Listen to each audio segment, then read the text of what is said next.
Hello everyone, this is Sanket and you are watching Easy Conceptwala. आपला जो systems in mechanical engineering SME हा सब्जेक्टचा मी एक video बनवला होता हायड्रो इलेक्ट्रिक पॉवर प्लांटचा. तर त्या व्हिडिओला इतका जास्त रिस्पॉन्स आला. ॲक्च्युली जी इनसेम एक्झाम होती ना त्यावेळेस एक्झामच्या आदल्या दिवशी ना डायरेक्ट 1000च्या वर व्ह्यूज आय गेस आले आणि चांगला रिस्पॉन्स होता तुमचा. तर त्यासाठीच मी आता काय करणार आहे, हा जो सब्जेक्ट आहे त्याचे जे त्या एंड सेमिस्टरसाठी जे सब्जेक्ट्स चॅप्टर्स आहेत तर ते चॅप्टर्स आपण आपल्या यूट्यूबवरील व्हिडिओजमधून कव्हर करण्याचा प्रयत्न करणार आहोत. ठीक आहे, जर तुम्ही व्हॉट्सअप ग्रुप जॉईन केला नसेल तर जॉईन करा. आता आपला जो हा लेसन आहे, थर्ड लेसन आहे SME सब्जेक्टचा, SPPU पुणे युनिव्हर्सिटीमधील फर्स्ट इयर इंजिनिअरिंगमधील. काय आहे तो? Vehicles and their specifications. तर या चॅप्टरमध्ये आपल्याला बघायचं आहे की पहिला एक सिलेबस मधील पॉईंट आहे या चॅप्टरमधील की क्लासिफिकेशन ऑफ ऑटोमोबाईल. आणि ह्याच्यावरती क्वेश्चन तुम्हाला एंड सेमिस्टर एक्झामिनेशन मध्ये विचारला जाऊ शकतो. Classification of automobile. तर क्लासिफिकेशन ऑफ ऑटोमोबाईल वेगवेगळ्या बेसिसवर होत असतं. तेच बेसिस कोणकोणते आहेत ते तुम्हाला पाहायचे आहेत आणि तेच तुम्हाला परीक्षेमध्ये जर क्वेश्चन विचारला तर त्या ठिकाणी उत्तर द्यायचं आहे. ॲक्च्युअलमध्ये असं तुम्हाला पूर्णपणे हा जो फ्लो चार्ट मध्ये मी समजून सांगण्यासाठी केलेला आहे. फ्लो चार्ट ऐवजी जर तुम्ही डायरेक्ट जे आन्सर लिहितो त्या पद्धतीने लिहिलं तर देखील चालू शकतं. सगळ्यात पहिल्यांदा आहे नंबर ऑफ व्हील्स, की ते जे ऑटोमोबाईल आहे ती जी एक सोप्या भाषेत मराठीत सांगायला गेलं तर ती जी गाडी आहे तर तिला चाक किती आहेत, व्हील्स किती आहेत, तर त्याच्यावरती त्याचे टाइप्स पडतात. तर 2 व्हीलर्स, 3 व्हीलर्स आणि 4 व्हीलर्स. बेसिकली बघा, हा जो क्वेश्चन आहे की क्लासिफिकेशन ऑफ ऑटोमोबाईल्स हे एकदम बेसिक आहे. आता काही गोष्टी तुम्हाला ऑलरेडी माहित आहेत, काही नाही माहित, बट हा क्वेश्चन विचारला जाऊ शकतो. त्यामुळे हा पूर्ण क्लासिफिकेशन तुम्हाला बघायचं आहे. तर 2 व्हीलर्स म्हणजे मध्ये काय येतं? मोटरसायकल्स आणि स्कूटर्स. बेसिक आहे, कॉमन सेन्स आहे. 3 व्हीलर्स मध्ये ऑटो रिक्षास, टेम्पोज. 4 व्हीलर्स मध्ये कार्स, ट्रक्स आणि बसेस. ठीक आहे, त्यानंतर पुढचं जर बेस बघायला गेला तर तो बेस्ड ऑन यूज, की ते जे गाड्या आहेत त्यांचा यूज कशासाठी होतोय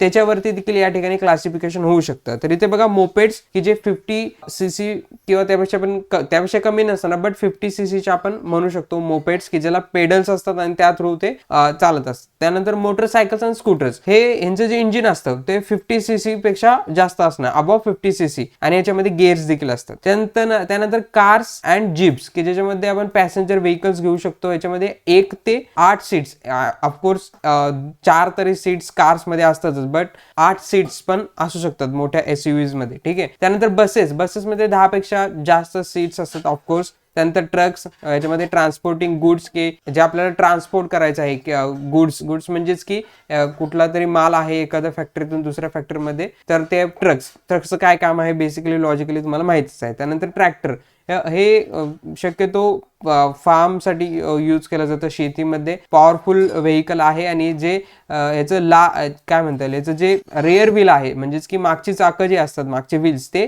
मोठी असतात, लार्ज रेअर व्हील्स. ठीक आहे, तर हे मी छोटे छोटे पॉईंट्स लिहिलेले आहेत या ठिकाणी तुम्ही पाहू शकता. हे तुम्हाला एक्झाम मध्ये तसे लिहायचे आहेत. मी जस्ट इथे पॉईंट वाईज लिहिलेले, तुम्हाला त्या ठिकाणी डिटेल मध्ये लिहावे लागेल. ठीक आहे, पुढे आपण बघूया पुढं क्लासिफिकेशन कशा पद्धतीने होत आहे. तर इथे बेस्ड ऑन पर्पज आहे, की पर्पज काय आहे त्याचा. तर पॅसेंजर व्हेकल एक टाईप पडेल त्यामध्ये आणि एक गुड्स व्हेकल टाईप पडेल. तर पॅसेंजर म्हणजे काय, की जे ऑक्युपंट्स आहेत, म्हणजेच की जे आपण जे लोक आहोत तर त्यांचं ट्रान्सपोर्ट करण्यासाठी, ह्युमन बिंगचं ट्रान्सपोर्ट करण्यासाठी, किंवा सो पॅसेंजरचं ट्रान्सपोर्ट करणं, त्यालाच आपण पॅसेंजर व्हेकल्स म्हणू शकतो. कार्स आणि बसेस त्याचं एक्झाम्पल आहे.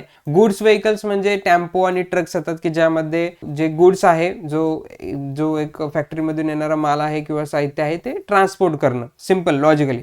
पुढचा टाईप आपण इथे म्हणू शकतो की classification based on capacity.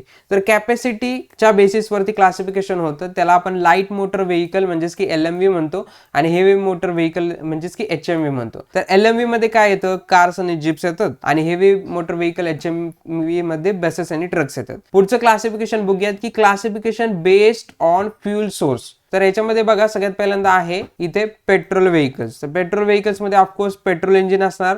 Motorcycle आणि कार्सचे जे एक्झाम्पल आहेत. डिझेल व्हेकल मध्ये डिझेल इंजिन असणार, याचे एक्झाम्पल बस, ट्रक्स आपण देऊ शकतो. त्यानंतर पुढे बघायला गेलं तर इलेक्ट्रिक व्हेकल्स. इलेक्ट्रिक व्हेकल्स ही इलेक्ट्रिसिटीवरती रन करतात, मोटर असते त्या ठिकाणी, बॅटरी असते, आणि इलेक्ट्रिक कार्स एक्झाम्पल झालं. त्यानंतर आहे हायब्रिड व्हेकल्स. तर हायब्रिड व्हेकल्स मध्ये जे सोर्स आहे, एनर्जी सोर्स आहे त्या व्हेकलला देण्यासाठी, तो आहे दोन किंवा दोनपेक्षा जास्त नाही, एक किंवा दोनपेक्षा असं देखील म्हणता येईल की त्यातील एनर्जी सोर्सेस एक पेक्षा जास्त आहेत किंवा दोन पेक्षा जास्त आहेत, त्यालाच आपण हायब्रिड कार्स आपण म्हणू शकतो. म्हणजे बघा, हायब्रिड कारचं एक्झाम्पल द्यायला झालं तर अशी गाडी की ज्याच्यामध्ये आयसी इंजिन देखील आहे की जे पेट्रोल किंवा फ्यूल वरती चालत आहे, आणि इलेक्ट्रिक मोटर देखील आहे की जी त्या ठिकाणी बॅटरीवरती चालत आहे, म्हणजे इलेक्ट्रिसिटीवरती देखील रन करत आहे, आणि ती जी व्हेकल आहे ती फ्यूल वरती देखील रन करत आहे. तर ह्याच्यामध्ये देखील हायब्रिड व्हेकल मध्ये, हायब्रिड इलेक्ट्रिक व्हेकल मध्ये डिफरंट टाइप्स असतात. मायक्रो हायब्रिड व्हेकल,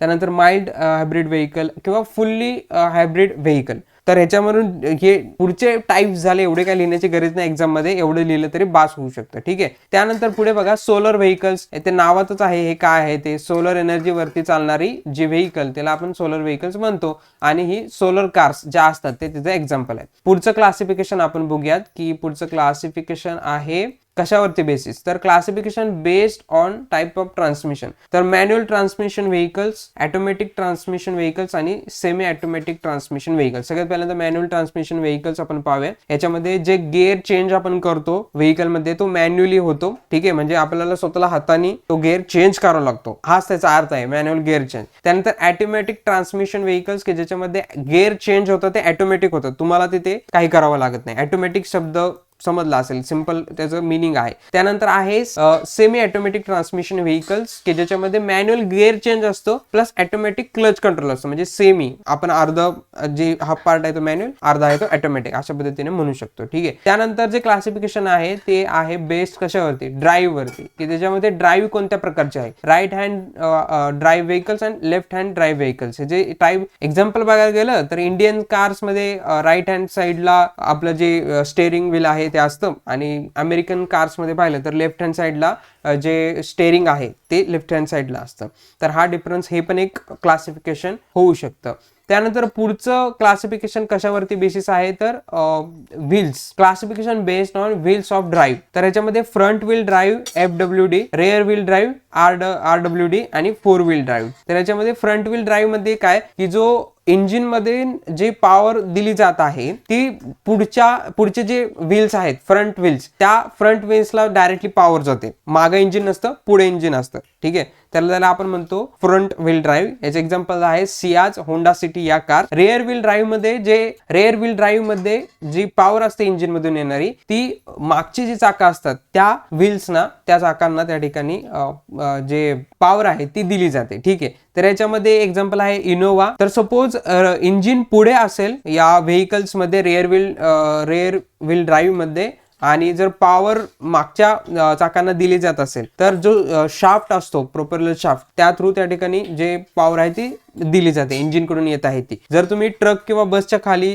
जर वाकून पाहिलं, खालच्या साईडचा जो भाग आहे, तर तिथे तुम्हाला एक मोठासा प्रोपेलर शाफ्ट दिसेल, मोठाच्या मोठा, की जो इंजिन कडून अगदी मागच्या चाकापर्यंत गेलेला आहे आणि तो गोल गोल फिरत असतो. तर त्याचं काम तेच असतं. सो ते झालं रेअर व्हील ड्राईव्ह. त्यानंतर फोर व्हील ड्राईव्ह, म्हणजेच की जो इंजिन मधून पॉवर येत आहे ती चारी चाकांना त्या ठिकाणी पॉवर दिली जाते. जसं की महिंद्रा थार आहे, महिंद्रा स्कॉर्पिओ आहे, सगळ्या व्हील्सना त्या ठिकाणी पॉवर भेटते. हे झालं classification based on wheels of drive. त्यानंतर पुढे आपण बघूयात की classification based on type of cars. तर याच्यामध्ये कोणकोणते येतात की सेदान कार्स. सेदान कार्स मध्ये 3 बॉक्स कॉन्फिगरेशन असतं. कसं तर इंजिन सगळ्यात पहिल्यांदा, त्यानंतर पॅसेंजर सीट्स म्हणजे जिथं पॅसेंजर्स बसणार, आणि नंतर कार्गो म्हणजे आपण जे डिक्की म्हणतो सामान्य भाषेत गाडीची, त्याला आपण कार्गो म्हणू शकतो. तर या 3 बॉक्स कॉन्फिगरेशन मध्ये जी कार असेल त्याला सेदान कार्स म्हणतात. याचं एक्झाम्पल होंडा सिटी देऊ शकतो. त्यानंतर पुढचं आहे हॅचबॅक कार्स. याच्यामध्ये काय होतं की 2 बॉक्स कॉन्फिगरेशन असतं, इंजिन असतं प्लस दुसरं कॉन्फिगरेशन कोणतं की पॅसेंजर प्लस कार्गो. ह्याचं एक्झाम्पल देता येईल बलिनो कार. ठीक आहे. त्यानंतर पुढचं जर आपण टाइप बघितला त्याच्यामध्ये तर SUV आहे, ज्यालाच की आपण स्पोर्ट्स युटिलिटी व्हेकल म्हणतो. याच्यामध्ये हाय ग्राउंड क्लिअरन्स असतो आणि 4 व्हील ड्राईव्ह असते. याचं एक्झाम्पल आहे क्रेटा, ह्युंडाई क्रेटा, हे एक एक्झाम्पल आहे SUVचं. आता इथे ग्राउंड क्लिअरन्स म्हणजे काय असतो. ग्राउंड क्लिअरन्स म्हणजे जो गाडीचा सगळ्यात खालचा भाग आहे, व्हील्स व्हील्स नाही, व्हील्स तर ग्राउंडला टच असतात, बट जो फ्रेम म्हणू शकतो, तर जी फ्रेम आहे गाडीची, त्या फ्रेमचा जो लोवेस्ट पार्ट आहे तो आणि जो ग्राउंड आहे, आपली जमीन आहे, त्याच्यामधील जे डिफरन्स आहे ना, तो झाला ग्राउंड क्लिअरन्स. तर ह्या एसयूव्हीज मध्ये काय असतं की जो ग्राउंड क्लिअरन्स असतो तो हाय असतो. आणि 4 व्हील ड्राईव्ह ऑफकोर्स चारही चाकांना त्या ठिकाणी पॉवर दिली जाते. एक्झाम्पल आहे ह्युंडाई क्रेटा. सो या पद्धतीने क्लासिफिकेशन आपण करू शकतो. कशाचं? तर ऑटोमोबाईलचं. तुम्हाला एक रिक्वेस्ट आहे, आता रिक्वेस्ट म्हणण्यापेक्षा तुमच्यासाठी हे जे मी बनवले आहे नोट्स, ह्या नोट्स तुम्हाला आपल्या इझी कन्सेप्ट ऍपवर भेटतील. डाउनलोड करा, फ्री स्टडी मटेरियल सेक्शन मध्ये भेटतील. प्लस आपला M1 चा कोर्स देखील त्या ठिकाणी चालू आहे, तो देखील तुम्ही एनरोल करू शकता. त्याच्या मोर डिटेल्स तुम्हाला डिस्क्रिप्शन बॉक्स मध्ये भेटतील. असो, तर अशा प्रकारची ही पुढची सिरीज, हा पूर्णच्या पूर्ण आपला हा जो चॅप्टर आहे ना, 3rd chapter vehicles and their specification, हा पूर्ण करायचं का आणि सगळे चॅप्टर पूर्ण करायचं का? करायचे असतील तर कमेंट सेक्शन मध्ये सांगाल, तुम्हाला देखील हेल्प होईल. आणि व्हॉट्सअप ग्रुप जॉईन केला नसेल तर व्हॉट्सअप ग्रुप जॉईन करा. ऍप डाउनलोड करायला विसरू नका. भेटूत पुढच्या व्हिडिओमध्ये. Start and just do it. Very all the best.